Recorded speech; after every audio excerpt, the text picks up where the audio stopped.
El título que yo le había dado quería ser La formación para el trabajo, la cuarta revolución industrial.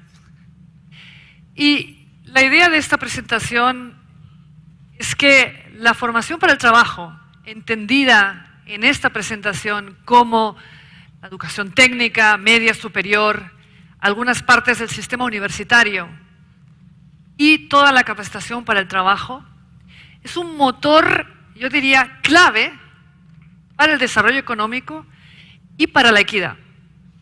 Pero ese motor no acaba de arrancar, no acaba de funcionar bien en muchos de los países de América Latina y la Alianza del Pacífico no es una excepción. Y es un poco para hablar de eso, por qué desde acá, desde el Banco Interamericano, sentimos que ese motor tiene muchas posibilidades, que ese motor realmente podría estar impulsando mucho más tanto el desarrollo como la equidad. ¿Y qué se podría hacer?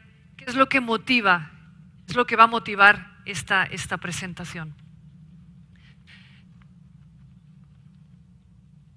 Entonces, si la formación para el trabajo está fallando a los trabajadores y a las empresas, ¿cómo falla? Y el primer punto es que les argumentaría que falla porque está estructurada así. Es decir, tiene una concepción muy tradicional en la cual uno se educa primero y trabaja después. Y eso funciona muy bien cuando uno se educa en algo que es lo que va a trabajar y después trabaja toda la vida en el mismo sitio, haciendo lo mismo y viviendo de lo que aprendió cada vez hace más tiempo. Pero quisiera argumentar que el mundo de hoy no tiene nada que ver con eso. ¿Cuántos de ustedes han tenido más de un trabajo en su vida laboral? Más de uno. Más de dos.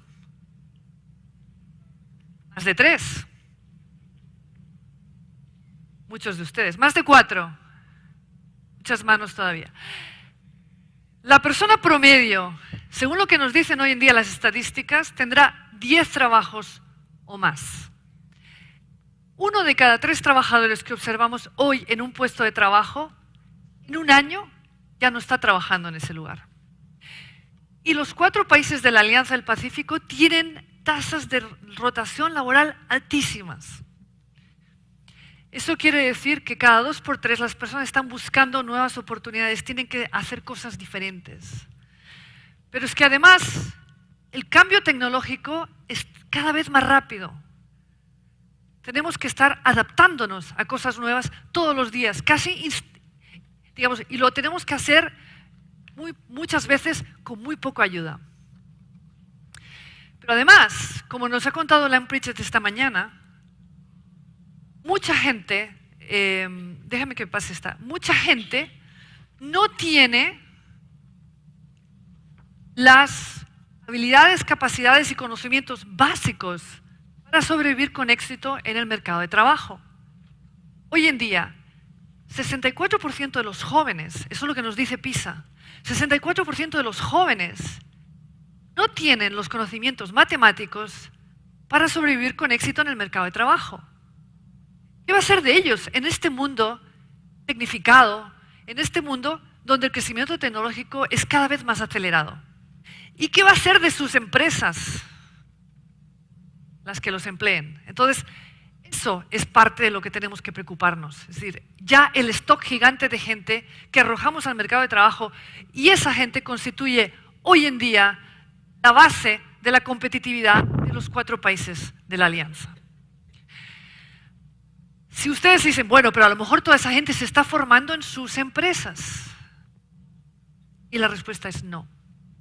Solo 15% de los trabajadores se están formando en un año determinado mientras trabajan. El promedio de los países de la OCDE es más de 50. 15 versus 50. Es decir, no solo parten con mayores niveles de habilidades, sino que están refrescando continuamente esas habilidades. Es que aquí partimos de menos y se refrescan menos. Entonces, hay que, ¿cómo enfrentar eso? Segundo punto, la educación nos prepara para el trabajo. Hoy en día tenemos 7.6 millones de jóvenes entre 15 y 24 años en la Alianza del Pacífico que no están ni trabajando ni están estudiando. ¿Qué están haciendo? Esos jóvenes necesitan una respuesta. Pero por otro lado, tenemos, cuando hay un reciente estudio de Manpower que cada año mira cómo les va a las empresas contratando. 45% de los empleadores no encuentra la mano de obra que necesita. Algo está fallando. Y un tercer punto importante es calidad. ¿Qué calidad tiene el sistema de formación para el trabajo? Pongo un interrogante gigante. Y la respuesta es: no sabemos.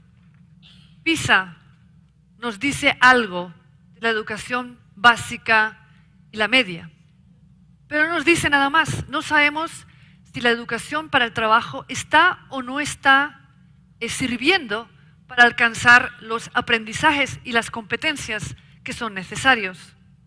Y en este momento no tenemos ninguna medida de calidad que nos permita decir si se están o no se están alcanzando los aprendizajes.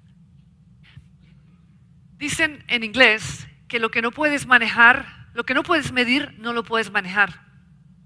Argumentaría que se necesita un mayor seguimiento de la calidad de la formación en estos momentos. Entonces, ¿qué hacer? Y para eso, desde el Banco Interamericano, hemos estado mirando hacia afuera de la región. ¿Por qué hacia afuera? Porque la región comparte un sistema de formación para el trabajo basado en un poco en esa estructura que les he comentado, y con problemas que son muy similares en todos los países. Falta de alineación entre la escuela y el trabajo, una estructura muy rígida que se acaba en el momento que la persona entra en el mercado de trabajo, etcétera, etcétera. Y por eso nos tuvimos que ir afuera, y sin querer usar, la idea de mejores prácticas, porque la idea no es copiar. Ya nos alertó Lan Richards sobre los problemas de copiar y de imitar, sino más bien entender qué es lo que está detrás de sistemas que funcionan bien, cuáles son las esencias de esos sistemas, para luego no copiar las formas, sino entender qué es lo que necesitamos en la esencia. Y ahí hay un trabajo muy interesante que están haciendo gente como que está hoy en esta sala, como Jeff Filson y otros, que de alguna manera estamos viendo qué funciona y qué no en otros lados. Y al mismo tiempo tratando de entender qué es lo que funciona y qué no en casa. Y de esa comparación surge un poco la dirección de hacia dónde nos tenemos que mover.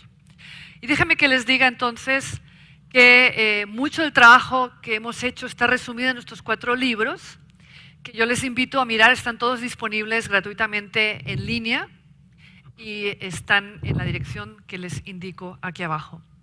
Hay también unos folletos que se han distribuido por si los quieren ver más detalles.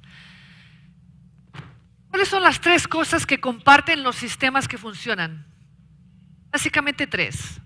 En uno, identificación de requerimientos de empleadores. Qué pena que se corte, pero eso es lo que quería decir.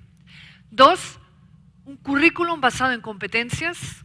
Y 3, muchísimo énfasis en aseguramiento de calidad. Déjenme ir rápidamente a los 3. Identificación de requerimientos del sector productivo. ¿Qué queremos decir por eso? Queremos decir que son sistemas formativos que están continuamente mirando hacia el mercado y de manera sistemática e institucionada están todo el tiempo coleccionando, capturando información y diseminándola sobre lo que hace el mercado. ¿Y por ahí qué quiere decir? Básicamente, ¿qué es lo que se está demandando? ¿Cuáles son las habilidades, los perfiles, los conocimientos, las actitudes que se están demandando en el mercado? ahora y que se van a estar demandando a futuro, porque el futuro está cambiando muy rápido y entonces la manera que podamos intentar anticipar ese futuro. Eso por un lado. Y por otro, un muy fuerte involucramiento de los empresarios, de los empleadores, en articular esa voz, la voz del empresariado, y generar señales que el sistema educativo puede entender. Y esas señales son estándares de competencia, es decir, ¿qué es lo que tiene que tener una persona para que me sirva? ¿Qué es lo que tiene que tener una persona para que realmente pueda desempeñar con éxito esta función, esta tarea, este perfil? Y eso, construirlo, es decir, con ayuda de profesionales expertos, construir unos perfiles, unos estándares que son los que luego van a todos los centros como guía de lo que una persona debe saber. Y eso no se hace una vez cada X años, se actualiza muy frecuentemente. Porque el mundo, insisto, está cambiando muy rápido. Entonces, esto por un lado es la primera, digamos, condición de éxito. Y en ese sentido, si contrastamos entonces en las 4 monografías que hicimos, miramos pues, qué es lo que se hace en los países en esa línea. Lo que vimos es que realmente, esta sería más la imagen, no hay un sistema de anticipación de demandas de habilidades, muy poco en el presente y muy escaso a futuro. Es decir, más allá de lo que cada institución formativa haga por su propia iniciativa, hay muy pocas iniciativas, digamos, sistemáticas, sistémicas, que estén buscando, por un lado, anticipar las demandas de habilidades con distintos instrumentos estadísticos y segundo, tratando de articular esa voz de los empleadores y tener algún tipo de transcripción de eso a estándares de conocimiento. Esas dos cosas están ahora mismo muy poco desarrolladas, aunque hay buenas noticias en el sentido de que sí se han empezado iniciativas interesantes. En los 4 países vemos que hay un intento de empezar a ir en esa línea y creo que eso es muy buena noticia. Y como esos brotes indican, es algo que tenemos que, yo creo que hay que apoyar, que hay que regar, que hay que tratar de que crezcan y muy rápido porque hace mucha falta. Y estamos viendo el inicio de consejos sectoriales en Chile, en Colombia, en Perú, con el trabajo del Consejo Nacional de Competitividad en el caso de Perú. Es decir, hay muchos esfuerzos, yo diría, que pueden dar fruto y que hay que seguir animando en esa línea. Por otro lado, currículos basados en competencias. ¿Qué significa eso? Significa que cuando uno tiene estándares, entonces hace currículums que realmente responden a esos estándares, que son capaces de esos currículos de conseguir que las personas alcancen esos estándares. Y eso se consigue, digamos, con currículums de distinto tipo, ya sean por la vía más académica, ya sean por la vía más vocacional, ya sean por la vía de educación en el trabajo. Porque lo importante es llegar a tener una serie de habilidades, conocimientos y actitudes. Y eso se puede conseguir de maneras muy distintas. Y el enfoque es no en si la gente estuvo en clase o si estuvo 50 horas o 500 horas o 2 años. No, como decía Pritchett, el enfoque es qué sabe usted hacer, cómo se comporta usted, qué conocimientos tiene. Eso es al final lo que importa. Y también es importante que en donde funciona o en los países que tienen un cierto éxito haciendo esto, tienen un marco nacional de competencias, que en el fondo lo que es un mapa que permite a la gente ubicarse y decir, estoy aquí, mi ruta de aprendizaje es esta, estos son los niveles, y si voy por esta ruta puedo convalidar con esta otra ruta y saltar, es decir, me genera rutas de aprendizaje que pueden ir de lo vocacional a lo académico, de lo vocacional que tiene más que ver con el Ministerio de Educación a lo vocacional que tiene más que ver con el Ministerio de Trabajo. Es decir, que no importa, todos los caminos llevan a Roma. Eso es lo importante en estos sistemas, ¿sí? Y cuando comparamos un poco con los 4 países de la Alianza del Pacífico, un poco la comparación era esta. Es decir, hay muchas rutas, pero en muchos casos no se hablan entre sí. La ruta vocacional no se habla demasiado bien con la ruta académica. Cuesta mucho hacer el salto. La ruta vocacional que tiene el Ministerio de Educación a veces no se habla con la ruta profesional que tiene el Ministerio de Trabajo. y las competencias no son las mismas. Entonces, una persona que se forma en la empresa no puede pasar a la escuela. De nuevo, entonces la transición escuela-trabajo, escuela, no funciona bien porque está de nuevo, tiene estos vericuetos que la hacen muy difícil. Entonces, para poder avanzar realmente en trayectorias de aprendizaje a lo largo de la vida, es muy importante ir avanzando en esa unificación de competencias, es decir, que no importe tanto cómo llegaste ahí, sino que llegaste ahí. Que no importa si lo hiciste en el trabajo, lo hiciste en la escuela, lo importante es que sepas, que conozcas, que te comportes como de alguna manera debes para ese perfil ocupacional. Entonces, eso es lo importante.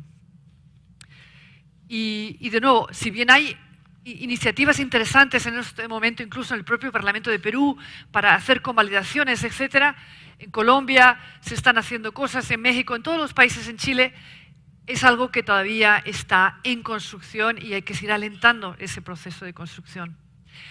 Calidad.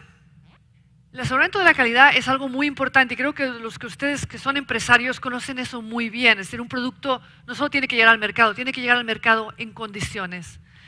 Y en el sistema educativo no solo es importante la cantidad, y eso nos lo ha repetido mucho Lan esta mañana, es tanto o más importante la calidad. Y la calidad hoy en día, como les he dicho antes, no se mide. Es decir, no tenemos mecanismos para entender exactamente qué calidad se está produciendo. Y eso es muy peligroso. En general lo que sabemos es que todas las mediciones de calidad que se han hecho indican baja calidad. Y cuando mucho del empresariado nos dice que probablemente no hay calidad, tenemos que tener un sistema de seguimiento de calidad. Y eso creo que es algo que también hay que seguir alentando y que trabajando y buscando el apoyo para eso. Finalmente, entonces, porque el tiempo se apremia, si se avanzara en esta ruta, es decir, por un lado, se mejoraran la identificación de las necesidades del mercado. Dos, los currículos respondieran mucho más a eso. Y tres, se hiciera mucho más énfasis en calidad. Eso tendría importantes repercusiones tanto en la gente como en las empresas. ¿Cómo repercutiría en la gente? Bueno, cuando una persona pensara en un proceso de formación, tendría información para saber en qué formarse, dónde hay demanda de habilidades, qué ruta tomo. También tendría información de cuáles son sus mejores opciones en términos de qué instituciones le están dando mejores resultados, cosa que hoy en día tiene muy poca información. Tres, la persona sabría si es o no es competente en las áreas que quiere ser competente. ¿Por qué? Porque no solo tendría un certificado de inscripción o de completar un curso, tendría una medida de qué tan bien o qué tan poco bien ha sido capaz de aprender.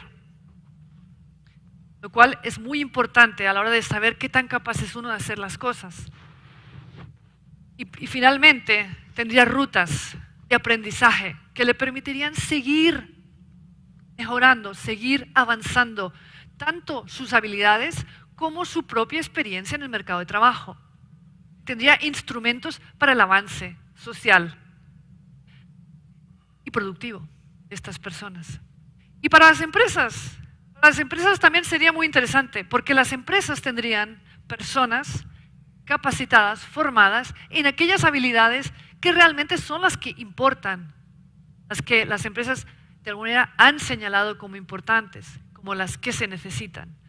Y eso haría que las personas fueran mucho más productivas en un entorno donde cada vez las necesidades, las demandas del mercado son cada vez más mayores y donde las habilidades son un salvoconducto para la competitividad.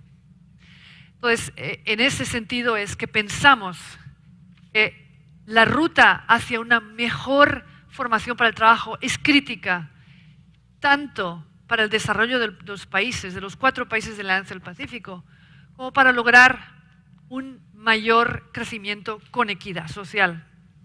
Y por eso, desde el Banco Interamericano, nos ponemos a su disposición para esa tremenda e importante tarea. Muchísimas gracias.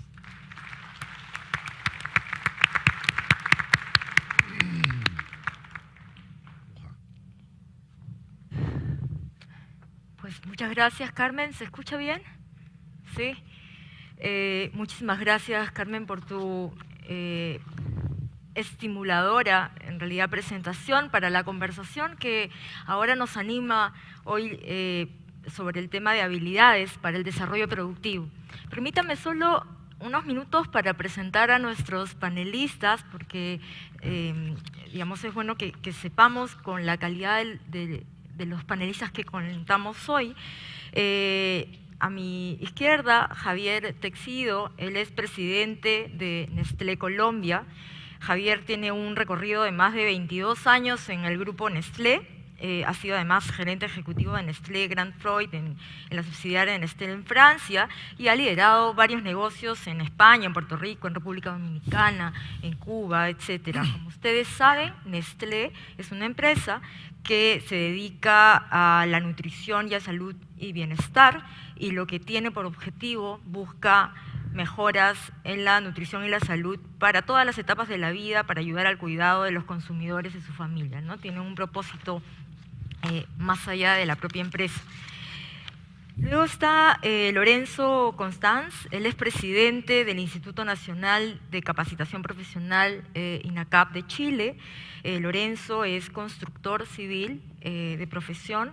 Él ha sido es vicepresidente de la constructora Larraín Prieto Rizopatrón, director de Leasing Mapsa, empresa dedicada al financiamiento para la adquisición de viviendas.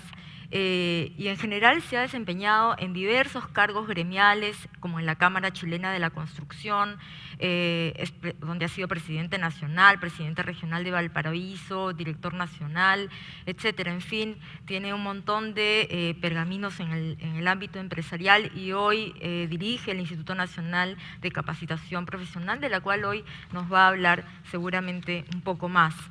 Luego tenemos a Sergio Contreras, y permítame presentar primero a México, que es vicepresidente ejecutivo nacional del Consejo Empresarial Mexicano de Comercio Exterior, Inversión y Tecnología, COMCE.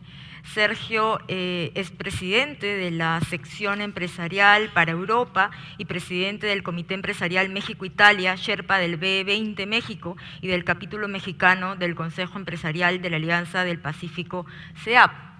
Bienvenido.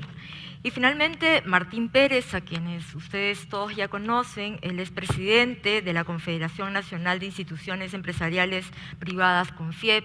Como saben, Martín Pérez ha sido excongresista de la República, también ministro de Comercio Exterior, y hoy también es miembro del propio Consejo Nacional de la Competitividad. Así que, bueno, bienvenidos a todos ustedes. Y bueno, Carmen nos ha hablado un poco de la cuarta revolución industrial, que en realidad ya está aquí, ya está transformando nuestras vidas, ya está transformando la manera como operamos, cómo producimos. Si uno preguntara, en realidad, a cuántos grandes cambios tecnológicos está sometido un trabajador en toda su vida laboral, en los años 80 esto más o menos era, ¿alguien adivina? 2 o 3 cambios tecnológicos ocurrían en la vida laboral de una persona. Hoy estos cambios se dan más o menos un cambio tecnológico cada 2.5 años, ¿no? Y entonces, si uno suma estos altos cambios tecnológicos que van a ocurrir en los próximos años, y además también a lo que Carmen mencionó, que hay una alta rotación del personal, uno puede imaginarse que hoy los trabajadores deben mantenerse aprendiendo casi todo el tiempo, de manera permanente. Y eso genera un reto para las competencias que tienen que tener los trabajadores hoy en día para afrontar las necesidades del sector productivo. Y entonces, Lorenzo, empezamos un poco por Chile. ¿Cómo desde Chile están enfrentando estos retos desde el lado del sector educativo, unido con el sector productivo, para estar un poco a tono, para enfrentarse a estas nuevas necesidades que nos está poniendo la cuarta revolución industrial? Bueno, primero quisiera agradecer la invitación. Yo represento al sector privado, así que mi visión es relacionada directamente con eso. Yo creo que aquí los desafíos que presenta el mercado laboral, quisiera agregar un dato a lo que dijo Carmen. Aquí hay un elemento que es muy importante también, que es incorporar a la mujer en el mercado del trabajo. Aquí se habla de los jóvenes. Los jóvenes verdaderamente tenemos un desafío como sector privado de que tengan una buena educación, pero también hay que incorporar a la mujer al mercado del trabajo. En nuestros países, en general, la participación es baja. Y el otro tema que es importante es acordarse de la evolución que tiene el mercado del trabajo para la gente que está trabajando. Y que eso significa que ahí sí que el cambio es violento y eso los va dejando fuera del mercado con mucha facilidad. Yo que me dedico a la construcción, este es un cuento que ya lo he contado muchas veces, cuando uno contrataba a alguien en una empresa constructora que no tuviera, que fuera analfabeto, tenían ubicación en el trabajo. Y normalmente hacían un trabajo en las bodegas, en las porterías, pero hoy día les pasan un teléfono y tienen que hacer un mensaje y tienen que comunicarse. Y por lo tanto, esos trabajadores que hoy día no tienen esa preparación simplemente quedan fuera del trabajo. La otra cosa que es importante es en los jóvenes. Verdaderamente los jóvenes, hay mucha juventud que no se está preparando y también van a quedar fuera del mercado del trabajo. Y también yo quisiera aquí tomar mi participación como presidente de INACAP, una institución que tiene 120.000 alumnos en Chile y que se dedica efectivamente a eso. Es importante anotar que la educación técnica profesional en nuestro país, en nuestros países, no es exactamente igual a la educación tradicional que tienen los alumnos que terminan la educación media, se llama en Chile, que es la que anticipa la educación superior. Y eso yo creo que se puede mejorar haciendo una gran alianza público-privada entre las autoridades y el sector empresarial. Yo creo que el sector empresarial tiene una gran responsabilidad y no solamente una responsabilidad de carácter social, sino que también como un compromiso para que el país se desarrolle, para que tengan un mejor futuro, porque sin lugar a dudas todos tenemos un solo objetivo, que nuestros países sean mejores y que finalmente la gente tenga un mejor estándar de vida. Y para eso la alianza público-privada y la participación en la educación creo que es fundamental con esta visión de futuro y con el desafío que tú nos planteas. Sí, yo creo que la experiencia de Chile en particular, tú comentabas antes, unos minutos antes que entráramos al panel, cómo es que el INACAP, siendo una institución pública, en realidad está gestionada por el sector privado, ¿no? Y cómo el sector productivo se ha metido dentro de este centro de formación para ir alineando esto que Carmen mencionaba sobre las necesidades de la empresa con la oferta formativa que desde las entidades educativas se están dando. Esta transformación que tú mencionas, que ya viene de una articulación más desde dentro de las entidades educativas, también tiene que ver mucho con las empresas, ¿no? Y así como se requiere una adaptación de las entidades educativas, también se requiere una transformación del chip mental de las empresas. Y ahí, Javier, yo quisiera preguntarte, ¿qué transformaciones mentales de maneras de contratar, de operar, de la manera como forma las empresas deberían cambiar para hacer frente a esta transformación nueva de la revolución digital? Bueno, muy buenos días a todos y muchas gracias por la invitación. Efectivamente, como estamos hablando, la realidad evoluciona de una forma muy rápida y eso está dictaminado normalmente y sobre todo por las tecnologías. Efectivamente, la empresa tiene que adaptarse a ese movimiento, a esa realidad, y tiene que cambiar en muchos casos una mentalidad que viene del pasado, sobre todo en empresas de larga tradición como es Nestlé, que está cumpliendo precisamente en este año sus 150 años de existencia. Tenemos que adaptar toda esa forma de pensar a la realidad actual. ¿Qué barreras nos encontramos en nuestra forma de pensar o en nuestra forma de enfrentar el mercado laboral? Pues hay múltiples. Y yo puedo citar algunos ejemplos a modo de ilustración. Una, por ejemplo, en el caso de los jóvenes, es que cada vez que ofrecemos un empleo a un joven, le estamos pidiendo experiencia. Y eso ocurre en Nestlé y ocurre con cualquier empresa competidora de un cierto nivel o de una cierta talla. Estamos todavía en la fase en que las personas se preparan académicamente para luego ejercer un empleo. Por tanto, si se han preparado académicamente, difícilmente van a tener esa experiencia. Por tanto, ese es uno de los elementos que deberíamos estar en disposición de ir eliminando progresivamente.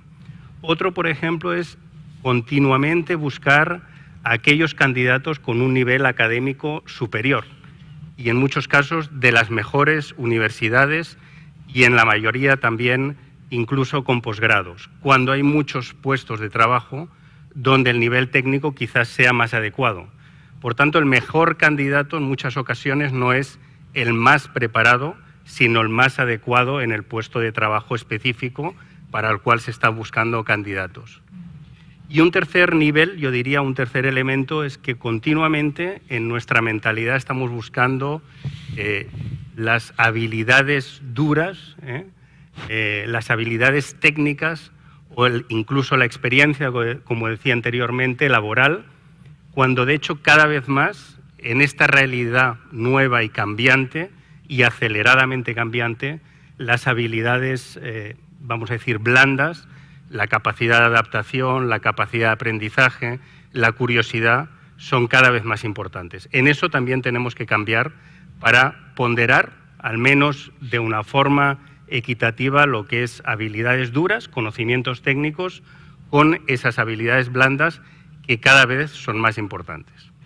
Sí, Carmen mencionaba un dato y ella decía el 45% de las empresas no encuentran la mano de obra que se necesita, ¿no? Y claro, la noticia es que en realidad a veces no siempre es tan fácil desde la empresa saber qué es lo que se necesita o cómo lo buscamos, como es lo que decía Javier. No siempre las empresas y los sectores productivos saben específicamente qué tipo de competencias están necesitando para lo que viene o dónde la buscan.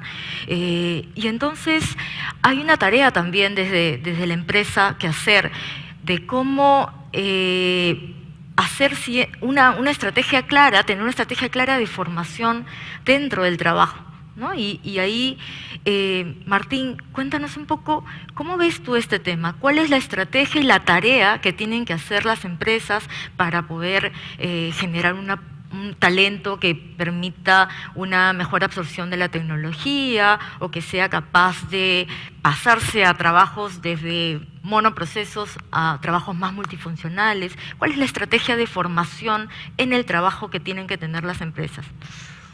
A ver, yo creo que en realidad quisiera hacer un par de reflexiones a raíz de la presentación de Carmen. Y voy a hablar por la experiencia de Perú. En Perú hemos hecho un esfuerzo importante a través de una organización que se llama Empresarios por la Educación, pero como le digo a todos mis colegas empresarios, creo que quizás en el pasado hemos hablado y nos hemos preocupado mucho sobre la competitividad, sobre la productividad, pero muy enfocado en los temas muy empresariales. Y hoy día lo que tenemos que hacer es girar digamos, mensaje, esta comunicación que nosotros damos hacia los ciudadanos, hacia quienes toman decisiones políticas públicas, y tenemos que empezar a preocuparnos más por lo que yo le llamo la agenda social.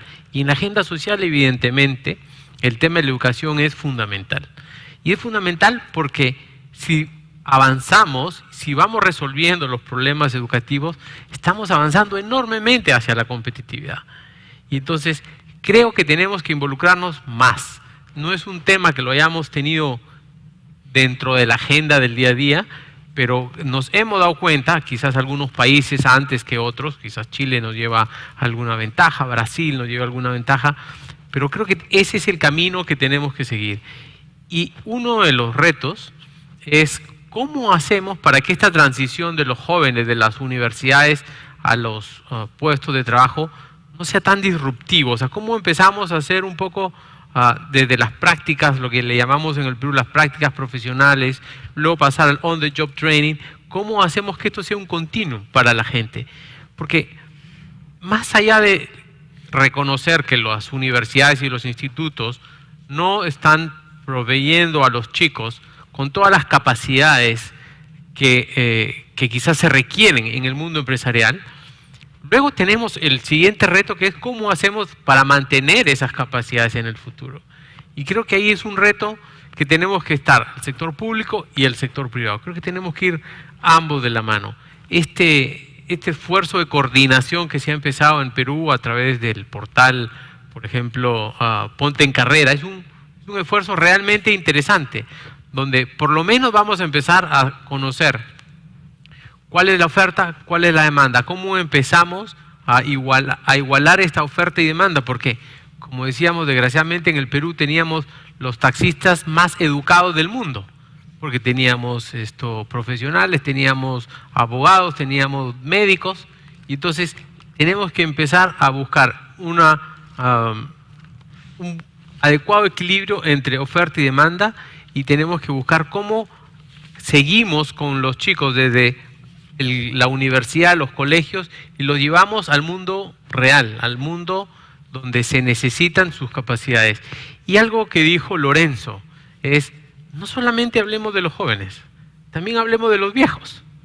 O sea, quienes estamos ya en los 50, también tenemos problemas laborales hacia adelante, y creo que ese es un reto que tenemos como sociedad y como sector privado. Creo que la solución es una mucho mayor coordinación entre el sector público y el sector privado. Coordinación, mucha articulación, pero ¿cómo damos el gran salto? Sergio, necesitamos crear capacidades distintas, que quizás para trabajos que quizás hoy todavía no sabemos que van a aparecer. Y en ese sentido, el tema de innovación, que es algo que yo sé que a ti te interesa muchísimo, es una cosa que puede ser clave de incorporar en el ADN de las empresas. Cuéntanos un poco de esta visión tuya sobre el tema de innovación y cómo es que esto puede ayudar a dar ese gran salto del cual nos hablaba Carmen. Muchas gracias. Gracias por tener la oportunidad de estar aquí presente. Efectivamente, yo creo que es muy importante para los empresarios, para los industriales, estar muy vinculados con todo lo que es el proceso de innovación y emprendedurismo. La innovación, nos hemos dado cuenta que económicamente en países en los cuales se ha aplicado, tenemos que se han desarrollado económicamente mejor, y eso de alguna manera a nosotros en nuestros países latinoamericanos, en los países de la Alianza del Pacífico, nos está atrasando en una forma impresionante. Traigo aquí unas estadísticas a propósito de lo que cuando hablamos de innovación, pues evidentemente que tiene que ver con todo lo que son las patentes. Fíjense que en Estados Unidos cada año, o cuando menos para el 2015, se dieron registros de patentes por 57,000 patentes. En Corea, 15,000 patentes. En América Latina, toda América Latina, nada más 1,215 patentes, y de las cuales nuestros países de la Alianza del Pacífico, 320 México, 167 Chile, 86 Colombia y 25 Perú.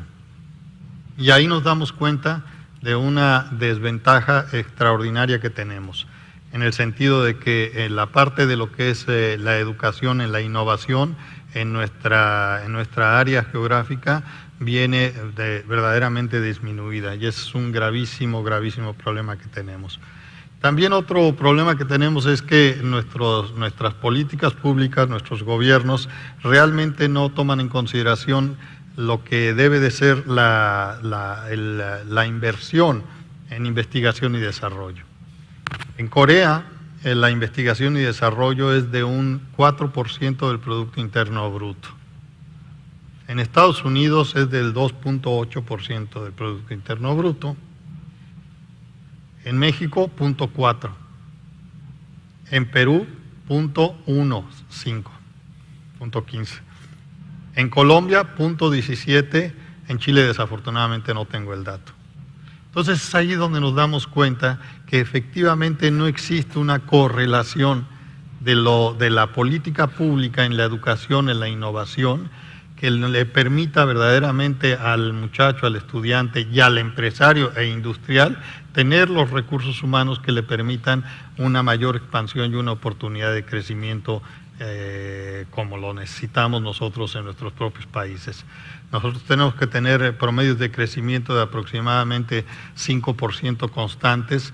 Los hemos tenido en algunos de los países de la Alianza del Pacífico, pero sin embargo las fluctuaciones se están dando y cada vez más agudas.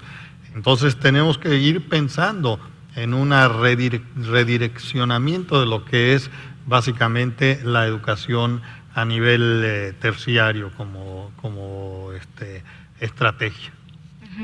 Bueno, y que no es solo una responsabilidad pública, ¿no?, sino que también es una responsabilidad, digamos, país, compartida también de las propias empresas en generar políticas para la innovación dentro de las empresas, ¿no? En Perú hoy estamos avanzando en ese proceso y sin embargo, digamos, todavía la innovación se da mucho por incorporación de maquinaria o incorporación de adquisición de nuevas tecnologías, pero no necesariamente por una inversión real en talento para innovación.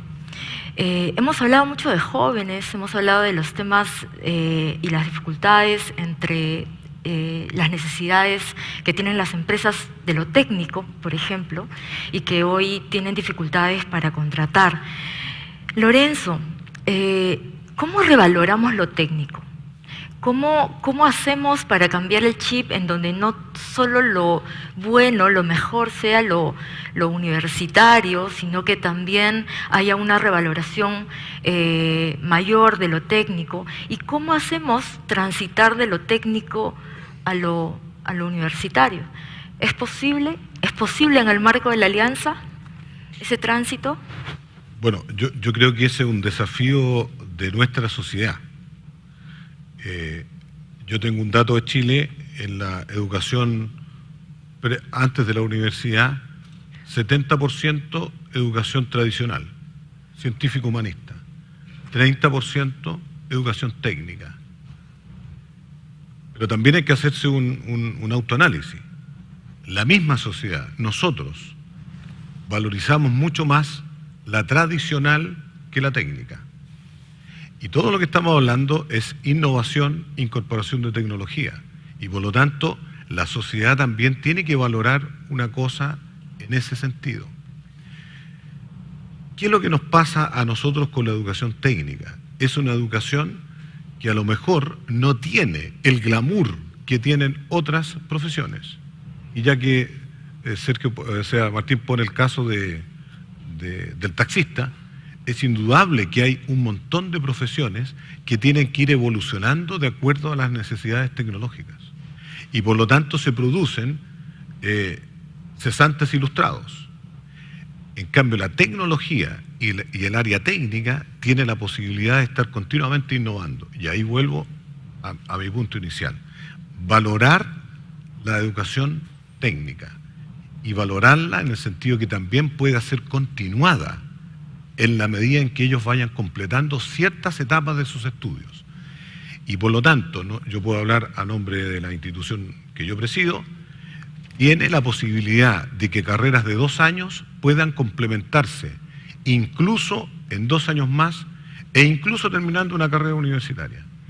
Eso significa que gente que se incorpora al mercado del trabajo va a permitirle mejorar su situación personal, su situación familiar, y por supuesto es una ayuda al país. Ahora, hay que pensar también que los jóvenes que estudian estas carreras, en general, son de sectores mucho más vulnerables socialmente. Y por lo tanto, eso también es un elemento que hace que estas carreras no sean bien valoradas. Cambiar ese sentido. Y segundo, el sector público y el sector privado tiene que poner énfasis en eso, porque lo que estamos conversando es que se requiere eso. Incorporación de tecnología, innovación, creatividad, permitirle a los jóvenes que terminen una carrera y puedan continuarla. Nosotros tenemos 1/3 de nuestros alumnos, que son 120.000, 1/3 estudian en carreras vespertinas, posterior al tiempo del trabajo, que obviamente son vulnerables, porque dependen a veces de su familia, tienen que estudiar y además tienen que trabajar. Pero yo creo que ese es el camino. Tener claridad de cuáles son las carreras necesarias, tener mucha vinculación con la autoridad, porque en el fondo lo que hacen se incorporan tecnologías que le permitan a esos jóvenes tener mucho más éxito al incorporarse al mercado del trabajo. Sí, no, muy importante tener una ruta clara, digamos, de aprendizaje, como mencionaba Carmen, y que esto pueda ser transitable. Pero también es importante el tema de calidad, ¿no? Y cómo avanzamos en el tema de la calidad de la formación, sobre todo para el trabajo. Y en ese sentido, Martín, ¿cómo avanzamos y cuáles son la ruta que debiéramos seguir para empujar un tema de mayor calidad en el caso de la formación para el trabajo? ¿Cómo articulamos esta serie de distintos actores, estudiantes, por un lado, que no saben necesariamente qué estudiar, entidades educativas, digamos, que ofrecen currículos que no necesariamente están alineados, empresarios que no saben dónde buscar lo que necesitan? ¿Cómo alineamos este proceso en función de la calidad? A ver, yo creo que sería muy deseable que el sector privado se involucre mucho más, por ejemplo, en la propia preparación de las currículas, ¿no? Tratando de alinear lo que los chicos van a estudiar con lo que el sector privado va a necesitar. Lo otro es que siempre necesitamos más recursos y los recursos que podamos poner en educación siempre van a ser insuficientes. En el Perú tenemos un mecanismo que se llama el mecanismo de obras por impuestos, que sería realmente interesante ver si es que este mecanismo podríamos utilizarlo para estimular más institutos tecnológicos, por ejemplo. Yo creo que sería un avance. Tenemos algunos ejemplos realmente sobresalientes. Tenemos el caso de Senati, tenemos el tema de TechSoup, ahora tenemos UTEC, donde el sector privado participa y la calidad de estos institutos es realmente reconocida. El otro tema es que creo que tenemos que, continuando un poquito más ya en el lado de la capacitación y cómo hacemos que este proceso de educación pase suavemente hacia la realidad del trabajo, creemos que podríamos pensar en algún tipo de incentivo de parte del Estado también para que esta capacitación continúe y no se pierda el esfuerzo y no decaiga la calidad de las competencias que se van formando en un inicio, como decíamos. La velocidad del cambio tecnológico es tan grande que no solamente un celular como el iPhone hoy día nos presenta retos para los taxistas que hoy día hay, tienen el cuco del Uber. Los choferes de los camiones en California dentro de poco van a tener camiones que se manejen solos. Entonces, creo que tenemos que ayudar también después a quienes han recibido las competencias, y ya los tenemos en nuestro lado, para seguir ayudándolos a que las mantengan y que migren a otras, digamos, competencias para que puedan tener un futuro para ellos y las familias que siga siendo prometedor. Es decir, no es que, y como hoy día Carmen dijo, quienes tienen cuatro empleos, y muchos teníamos 4 empleos o 5 empleos. Entonces creo que no solamente hay que quedarse en la primera parte, sino preocuparse y concentrarse mucho en la segunda parte, que es algo de lo que yo converso permanentemente con los sindicatos. Y les digo, ustedes se preocupan mucho del tema de los pulpines, como decimos en el Perú, de los jóvenes, pero también hay que preocuparse de los que no son tan jóvenes, ¿no? Permíteme decir, nosotros en Chile tenemos un mecanismo que consiste en que las empresas tienen derecho a rebajar de sus tributos el 1% de lo que le cuesta la planilla, ¿ya? Y por lo tanto ese fondo se puede utilizar en capacitación. Bueno, aquí hay unos representantes que lo utilizan muy bien. Hay investigación en eso, pero también es un desafío. Esos fondos a veces están, pero se utilizan en capacitaciones que son de muy corta duración. Entonces, al final lo que hace uno es tratar de que los trabajadores tengan una mejor capacitación, pero finalmente no es lo que les hace cambiar la vida. Entonces, también hay que modificar no solamente recursos, yo creo que eso es importante.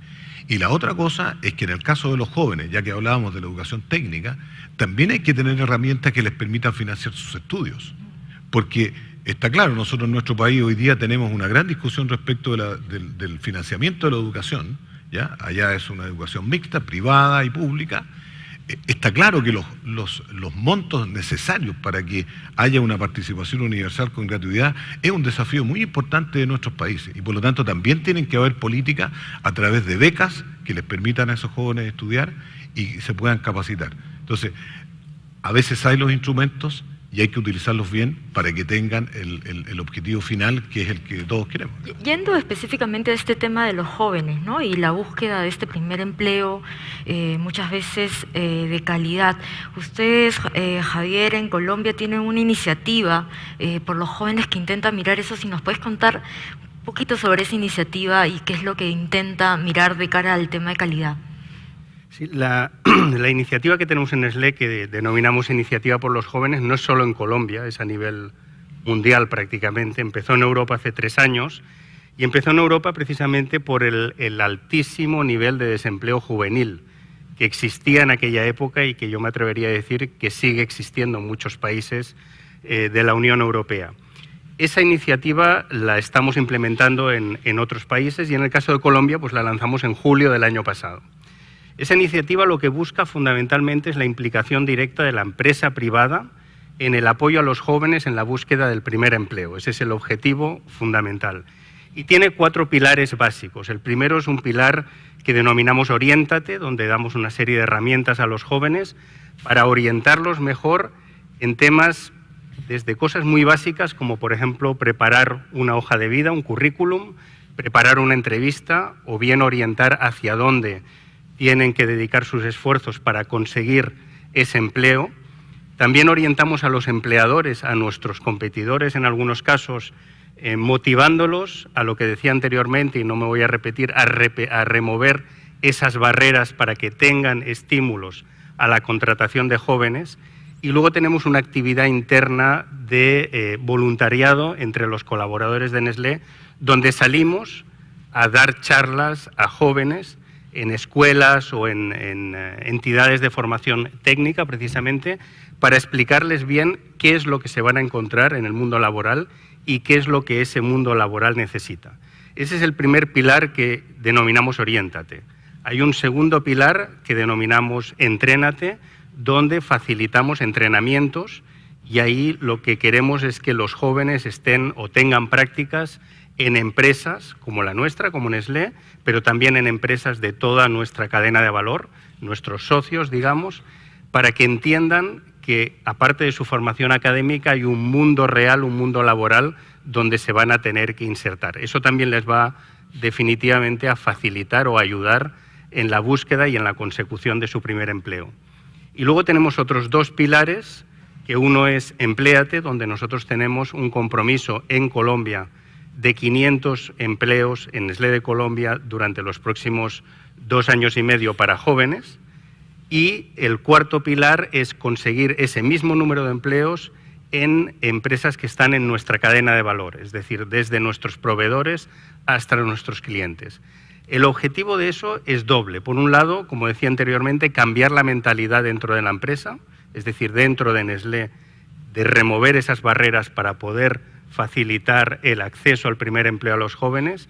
Y, en segundo lugar, es un efecto bola de nieve, es decir, otras empresas queremos que se vean motivadas, que se sientan inspiradas y que participen de esa iniciativa, que a veces puede parecer un sueño, pero que en Europa, que ya lleva 3 años funcionando, hay 100 empresas que se han asociado de una forma u otra en esos 4 pilares para que los jóvenes tengan un mejor acceso, un más fácil acceso a ese primer empleo. Ok, jóvenes con un primer empleo de calidad, formación del trabajo de calidad. Sergio, ¿qué más falta para cerrar este círculo virtuoso, para avanzar en eso? Bueno, aquí es una cosa interesante que quisiera yo compartir con ustedes. En América Latina hemos crecido, la clase media ha crecido aproximadamente en 80 millones de habitantes. Estos 80 millones de habitantes, lo que están intentando hacer los padres de estos mismos es mandarlos a las universidades. Como lo decía Lorenzo, efectivamente, resulta que culturalmente para un padre es mucho más interesante decir mi hijo es un universitario que mi hijo es un técnico especialista en alguna rama, inclusive de la tecnología, la innovación, pero sin embargo culturalmente no se oye bien. Entonces ahí estamos viendo una desasociación que existe entre la realidad de la práctica profesional que puede tener un muchacho a que cuando acabe una carrera universitaria tenga serios problemas de contratación, a menos que no vaya con Nestlé o su cadena de valor, que de otra manera es muy complicado. Entonces lo que tenemos que hacer nosotros es definitivamente buscar que los nuevos, nosotros como empleadores, estemos dándole la oportunidad de darle una perfectamente dirección vocacional a los alumnos, aquellos que pudieran tener habilidades específicas y puedan llegar a ser técnicos especializados, y no que cuando salgan de una carrera universitaria tengan el problema de ser contratados y llegar al mercado de los, como decimos en México, los ninis, ni estudian ni trabajan. Y ese es un gravísimo problema que tenemos en toda Latinoamérica. Entonces, esa es una de las cosas que es importante tomar en consideración, ya que si nos damos cuenta, dentro de los próximos 5 años, el 60% de los muchachos que están ahorita en secundaria no se han creado los empleos para que puedan tener oportunidad de tener un empleo cuando salgan. Ese es un concepto. El otro concepto que quisiera yo hablar es a propósito de lo que es lo que le llamo yo el emprendimiento. Nosotros educamos a los alumnos en nuestras universidades o nuestros centros tecnológicos a que vayan y busquen un trabajo cuando terminen su fase de educación terciaria. Es una equivocación. Yo creo que tenemos que también en los programas de estudio hacer que estos muchachos tengan la oportunidad de ser ellos mismos los que puedan generarse su propio empleo y no estén con el chip de que tienen que ser contratados por un tercero. Eso está dando muchísimo éxito en otros países en los cuales efectivamente, si nos vamos a lo que habíamos hablado anteriormente de todo lo que es la innovación, el que les permite a los muchachos tener su propia empresa, empezar desde microempresas ellos mismos a fomentarse el autoempleo. Y en Latinoamérica eso es algo verdaderamente que no se, de ninguna manera en los planes de estudio, en los mismos profesores, nunca inculcan al muchacho a tener este emprendedurismo, que es sumamente importante, porque también eso va a permitir que de alguna manera, al crearse economía, porque además son empleos formales, pudiera ayudar a que que no se rompa la cadena de la educación con lo que es la oportunidad de tener un trabajo, ¿no? Ok, yo sé que los organizadores me van a matar, pero no quiero cerrar este panel sin poder llevarnos en qué cosa podemos trabajar juntos los países de la Alianza del Pacífico. Y creo que hay algunas cosas de las que hemos conversado que pueden transformarse en algo concreto. Mecanismos públicos-privados para compartir las experiencias, por ejemplo, de las mesas sectoriales que Carmen nos hablaba, cómo hacemos esta ruta, digamos, de aprendizajes y de movilidad entre unos países y otros, algunos fondos públicos, etcétera. Me gustaría en un minuto, si cada uno pudiera un poco contarnos y darnos su mirada de cuáles son aquellos retos o cosas concretas en los que creen que los países de la Alianza del Pacífico podemos trabajar juntos. Javier. Yo diría que y pensando y enfocándonos en los jóvenes, hay 2 elementos muy claros en los que deberíamos trabajar. El primero es la homologación de títulos, no solo universitarios, sino también técnicos. De forma que empresas que están en los 4 países, como es el caso de Nestlé, no tengan ninguna barrera, nuevamente hago referencia a ese tema de las barreras internas, en contratar, pues, por ejemplo, a un mecánico peruano si sabemos exactamente que el título qué formación lleva detrás y, por tanto, si es ubicable o no dentro de la posición que tenemos abierta. Por tanto, homologación de títulos a los diferentes niveles sería un elemento, y el segundo, tener una bolsa de trabajo con una visibilidad pues lo más transparente posible de las necesidades que hay nuevamente en los diferentes niveles en los 4 países. Yo creo que esos serían 2 elementos claves para que realmente pues hubiese un mejor tránsito y una mejor oferta de trabajo para los jóvenes, pero quizás no solo para los jóvenes. Excelente, gracias, Javier. Lorenzo, 1 minuto. Yo creo que cada uno de nuestros países de manera independiente tiene características propias que permiten que los demás países también usen esa experiencia. Y voy a poner un ejemplo claro: la minería. La minería, como se ha desarrollado en nuestro país y como se ha desarrollado también en Perú, entiendo, han incorporado cosas tan importantes para la gente que trabaja, independientemente de la edad, como es, por ejemplo, la seguridad. Eso se ha incorporado. El índice de accidentalidad ha disminuido enormemente. Yo creo que ejemplos como esos se pueden traspasar en cada uno de nuestros países. Otra cosa que yo haría es intensificar la participación del sector privado, transmitiendo a las autoridades, a los gobiernos, instrumentos públicos que permitan financiar de alguna u otra manera que han sido exitosos. No todos los sistemas son exitosos. Y la otra cosa es que el sector privado tiene que ponerse con mucho más entusiasmo en lo que hace hoy día, pero también las autoridades tienen que tener mucha confianza en que el sector privado pueda administrar fondos públicos y buscar una manera de beneficiar a todos nuestros jóvenes, trabajadores, etcétera. Porque al final de cuentas, los países de la Alianza del Pacífico son alrededor de 200 millones, es una economía en cuanto a cantidad de población como la de Brasil, ¿ya?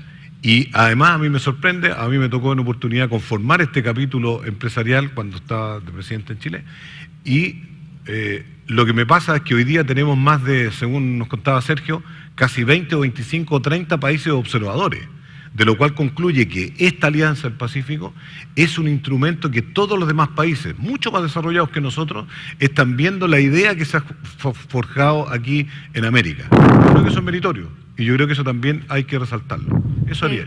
Martín, gracias, Lorenzo, antes que nos voten. Bueno, creo que el espíritu de la alianza es que no somos un bloque, como conversábamos antes de la reunión, de países, como puede ser la Unión Europea, sino somos 4 países que pensamos igual, que sentimos igual, que compartimos una serie de valores, y eso creo que es de alguna manera lo que tenemos que preservar. Es decir, más allá de que cambien los presidentes de los países y más allá de que cambien las posiciones ideológicas, hay una serie de cosas que debiéramos tratar de mantener, y es un logro de la alianza que esto haya sucedido en estos años. Absolutamente de acuerdo con Javier. Creo que el tema de la homologación de los currículums y el perfil de competencias, creo que Perú y Chile tienen quizás los mejores ingenieros metalúrgicos y los mejores geólogos, pero México y Colombia tienen los mejores ingenieros petroleros.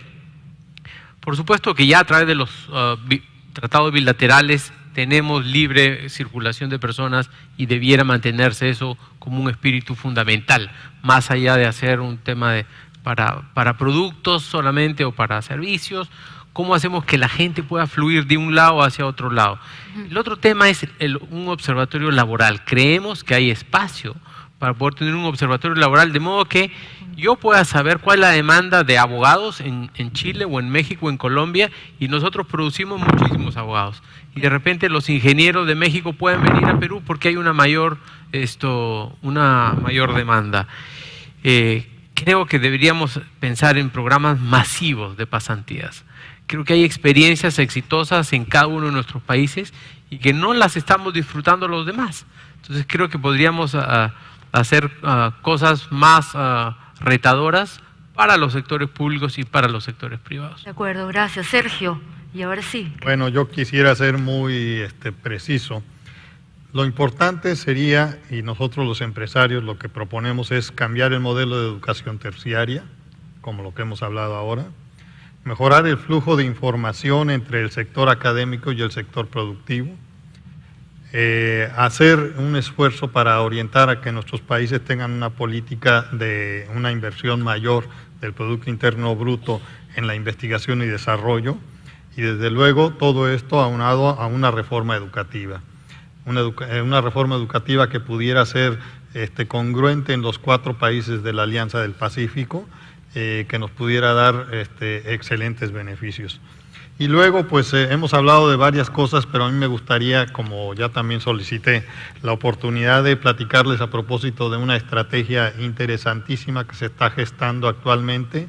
En La 20 Secretaría segundos. General Iberoamericana está promoviendo que haya en Latinoamérica, en Iberoamérica, un tipo de formación similar a una excelente estrategia que aplicaron los países de la Unión Europea, que se llamó la beca Erasmus, y aquí se va a llamar, todavía no tiene un nombre, pero va a haber una beca iberoamericana que va a permitir la movilidad de los estudiantes, de los profesores y de los investigadores, así también como la movilidad en prácticas empresariales, laborales. Y eso también puede ser muy importante de lo que estuvimos platicando. Se plantea que esto para el año 2020, dentro de 4 años, aproximadamente tengamos 200,000 personas que hayan, muchachos, que hayan tenido la oportunidad de tener esta rica experiencia, y yo creo que los países de la Alianza del Pacífico, conforme como estamos agrupados, pues pudiéramos ser de los países más beneficiados en un inicio de esta operación. Ok, excelente noticia y bueno, muchísimas gracias. Yo creo que los países de la Alianza del Pacífico tenemos hoy muchos retos similares. Las soluciones no siempre son idénticas, pero hay un montón de espacio para compartir experiencia e información. Agradezco enormemente a Carmen Pallés por su excelente presentación y a ustedes, señores panelistas, por la generosidad de compartir su experiencia y su visión. Muchas gracias a todos ustedes.